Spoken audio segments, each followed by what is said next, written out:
কবিতা মাকে লিখেছেন মহাদেব সাহা। যখন আমার বুকের ভেতর দুঃখে কেবল কান্না ঝরতে থাকে, তখন আমি আকাশ পানে তাকিয়ে আমার খুঁজতে থাকি মাকে। বুকের মাঝে যখন আমার ওঠে কেমন উথাল পাথাল ঢেউ, যখন দেখি ভীষণ খরা মরুভূমি দেয় না ছায়া কেউ, যখন আমার দুঃখ ব্যথায় দু চোখ বেয়ে অশ্রু নামতে থাকে, তখন আমি আকাশে হাত বাড়িয়ে আমার ডাকতে থাকি মাকে।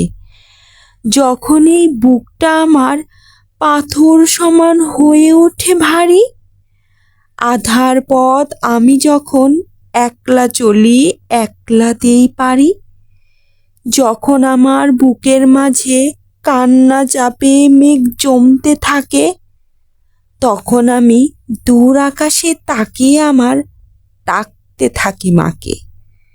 আবার যখন স্নিগ্ধ ভোরে শিউলি ঝরে ফুটতে থাকে ফুল, পাখিরা সব উড়ে বেড়ায় গন্ধে ফুলের মন করে আকুল, হঠাৎ তখন মনটা যেন কেমন করে কান্না পেতে থাকে, তখন আমি আকাশ পানে তাকিয়ে আমার খুঁজতে থাকি মাকে।